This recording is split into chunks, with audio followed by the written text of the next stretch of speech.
Halo, kenalin aku Sabri Kaisa dengan ujung NIM 041. Halo, aku Jasaya Amejadi dengan ujung NIM 045. Halo semuanya, aku Diana Bella Sito dengan ujung NIM 048. Halo semuanya, perkenalkan nama saya Kevin dengan ujung NIM 047.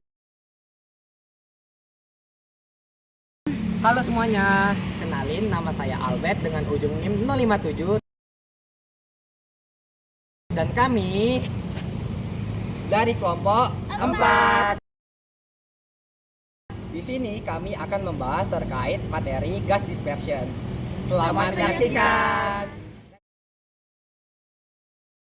Sebagai seorang engineer, tentunya kita akan mengetahui berbagai macam proses yang terjadi di dalamnya. Salah satu prosesnya itu adalah mixing. Mixing merupakan proses pencampuran dua atau lebih zat yang nantinya akan didapatkan campuran yang homogen. Selanjutnya itu mengenai prinsip kerja dari mixing tank itu sendiri. Nah, prinsip kerjanya ialah energi mekanis dari motor yang memutar shaft impeller akan diubah menjadi energi kinetik aliran fluida dalam mixing tank itu.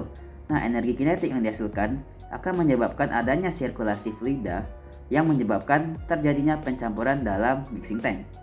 Lalu bagaimana cara kita mendispersikan gas di dalam mixing tank? Caranya adalah dengan cara menginjeksikan gas dalam bentuk gelembung di dalam mixing tank, sehingga akan meningkatkan luas permukaan antarmuka antara gas dan liquid. Gelembung-gelembung tersebut lalu akan pecah dan tercampur dengan liquid, sehingga terjadilah dispersi gas di dalam liquid. Ada 3 macam proses mendispersikan gas di dalam mixing tank. Yang pertama adalah proses dengan tanpa pengaduk, sehingga gas dan liquid akan tercampur secara alami tanpa adanya bantuan pengaduk. Yang kedua adalah proses dengan pengaduk. Gelembung-gelembung akan terdispersi secara radial dan akan terpecah-pecah menjadi gelembung yang lebih kecil. Yang ketiga adalah dengan elektromagnetik, sehingga akan terjadi vibrasi ataupun getaran, sehingga dia akan memperkecil ukuran dari gelembung yang akan meningkatkan efisiensi dari pencampuran. Rules of thumb dari gas dispersion pada mixing tank. Nah, pada mixing tank ini akan dipasang sparger, di mana jika pengadukannya itu ringan, maka kecepatan dari gas superficialnya itu hanya 1 feet per minute. Sedangkan jika pengadukannya itu intensif, maka digunakan kurang lebih 4 feet per minute. Nah, biasanya digunakan 4 baffle dengan lebar 1/12 dari diameter tank, dan dipasangnya itu agak menjauh dari dinding sebesar 1/6 dari lebar baffle. Nah, impeller yang biasanya digunakan itu adalah turbin radial dengan 6 bilah vertikal.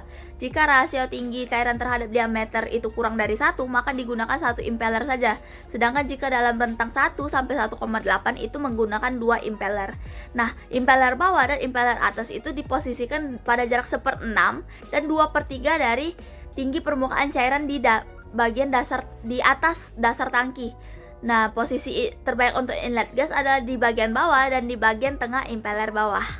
Selanjutnya, pada proses pencampuran gas cair. Nah, di sini terdapat 2 parameter penting yang menentukan efisiensi transfer massa. Yang pertama, yaitu power minimum.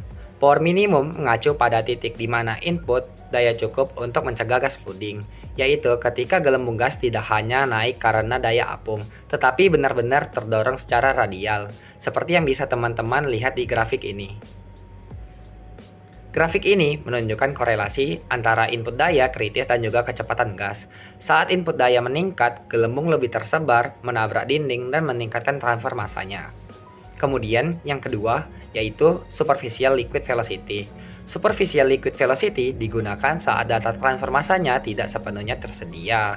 Berdasarkan kecepatan aliran cairannya, kita bisa menilai tingkat dispersi gas, mulai dari minimum hingga maksimum, dengan kecepatan 0,1 hingga 1 feet per second, seperti yang bisa teman-teman lihat di grafik ini. Grafik ini menunjukkan hubungan antara daya input, kecepatan gas, dan juga rasio diameter impeller terhadap tank. Nah, jadi teman-teman, intinya untuk mencapai transfer massa optimal, kita perlu menyesuaikan input daya dan juga kecepatan cairan superficial berdasarkan kondisi proses yang diinginkan. Nah, saatnya kita akan masuk ke sesi study case. Sebagai seorang engineer, kita akan diminta untuk merancang suatu mixing tank untuk mendispersikan suatu gas ke dalam cairan dengan laju alir gas sebesar 5 meter kubik per jam dan laju alir cairan sebesar 10 meter kubik per jam. Di sini, densitas cairan yang akan digunakan adalah 1000 kg per meter kubik. Nah, mixing tank akan dirancang dengan suatu impeller atau pengaduk dengan holding terms selama 10 menit. Di sini kita diminta untuk menentukan ukuran dimensi dari suatu mixing tank dan menentukan besar daya pengaduk yang dapat dihasilkan oleh mixing tank tersebut. Nah, untuk menyelesaikan case tersebut, kita melakukan satu asumsi. Asumsi yang akan kita gunakan yaitu adalah tangki yang akan kita desain akan berbentuk silinder. Tipe impeller atau pengaduk yang akan kita gunakan adalah tipe turbin Raster yang memiliki 6 bilah, sehingga kecepatan pengadukannya dapat kita tentukan sebesar 3 rotation per second. Yang ketiga adalah power number yang kita gunakan adalah sebesar 5, di mana power number ini biasa digunakan untuk turbin standar. Nah, asumsi ini dibuat berdasarkan rujukan dari buku Power et al. 2024. Setelah mendapatkan asumsi, langkah selanjutnya kita akan menghitung volume tangki, di mana volume tangki ini didapat dengan mengalihkan laju alir atau QL dikalikan dengan holding time, di mana holding time-nya akan kita konversikan ke dalam satuan sekon sehingga didapatkan volume sebesar 1,67 meter kubik. Setelah kita mendapatkan volume dari tangki, langkah selanjutnya kita akan menentukan ketinggian dan diameter dari tangki, di mana di sini kita akan menggunakan rasio H per D, di mana rasio H per D kita asumsikan bernilai 1,5 karena sesuai dengan rentang untuk nilai impeller pada turbin Raster, di mana H per D akan lebih dari 1 dan kurang dari 1,8. Dan di sini karena kita menggunakan mixing tank berbentuk silinder, kita akan menggunakan volume sama dengan P per 4 dikali D kuadrat dikali H, di mana H akan disubstitusikan dengan nilai rasio sehingga didapatkan diameter sebesar 1,14 meter. Nah, untuk mencari ketinggian kita menggunakan rasio kembali, di mana H per D sama dengan 1,5, H sama dengan D dikali 1,5, di mana ketinggian dari tangki akan didapatkan 1,17 meter. Akhirnya kita diminta untuk menganalisis daya pengatur pada tangki, di mana daya pengatur pada tangki ini dapat dihitung dengan mengalihkan nilai dari number power dikali dengan diameter impeller dikalikan dengan kecepatan rotasi dikalikan dengan densitas liquid, di mana untuk campuran dua gas atau dua fasa untuk gas dispersi diameter impeller ini sama dengan D per 3 sesuai dengan rujukan dari RNGAS 2020. Nah, di sini daya pengadur akan dihasilkan sebesar 1080 watt atau 1,8 kW. Itulah tadi pembahasan terkait materi gas dispersi.